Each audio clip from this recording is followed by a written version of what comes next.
The Labrador Retriever had never done this before. In all the time they had shared a house, through moves, through seasons, through the various disruptions that accumulate in a family's life, the animal had never done this specific thing. And so when it began, there was no framework for it. There was only the behavior, observed and unexplained, and the family around it trying to decide what it meant. It began on a Tuesday. That was how most important things began in this family's life.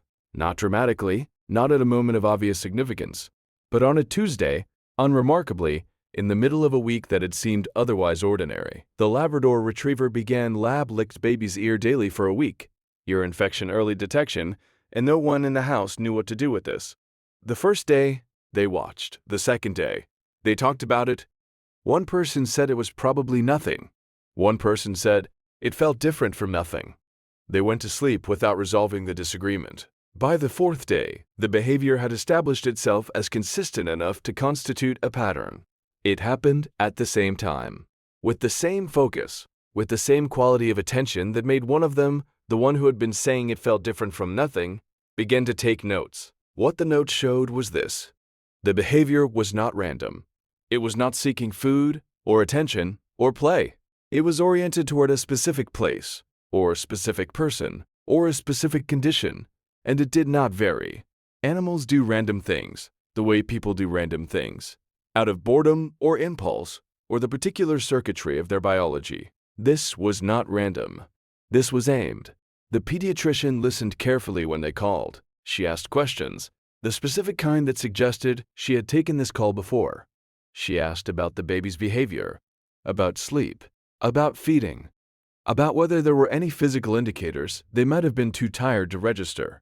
They answered everything. She said, "I'd like to see the baby this week." The appointment was on Thursday. What they found at the appointment was not a crisis. It was, as these things often are, something that was on its way to becoming one. Something in its early stage, when intervention is straightforward and outcomes are good. When the window is still open and the window closes in its own time, and you do not always know how much time is left. They had found it early because an animal had paid attention to something no instrument in the house was configured to detect. The Labrador Retriever was at the door when they came home. It assessed the baby with the specific attention it had been giving the baby for a week, the close, purposeful reading of something that has information and is gathering more.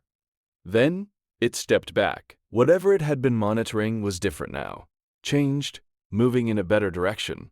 It lay down. The family stood in the entry hall of their house and looked at the animal lying on the floor. The small, uncelebrated creature that had done what it had done, not because anyone asked, not because there was reward in it, but because it had noticed something, and noticing required a response. That was all. That was everything. They sat on the floor beside it. All of them, in the entry hall, on the floor, in the specific way that families sit on the floor when something large has passed, and the ordinary surfaces of the house don't feel adequate to what they need to sit with. The animal put its head down. Outside, the afternoon moved toward evening with the usual indifference of afternoons. The light changed. The neighborhood made its sounds. Inside, the family breathed. The baby was fine. The animal was settled. The window they had not known was closing had been held open by something that could not tell them what it knew.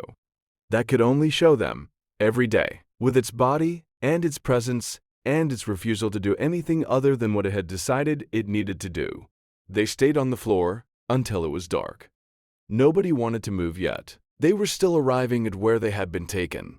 Outside the window, the first star appeared in the strip of sky between the houses. The Labrador Retriever sighed once, the long, complete exhale of a creature at rest, and did not move again that evening. They did not move either. They stayed until they were ready, until the ordinary gravity of the house had reasserted itself. Dinner, baths, the bedtime routines that structure the night, and they could trust their legs to carry them back into it. Then they stood up. The animal watched them go.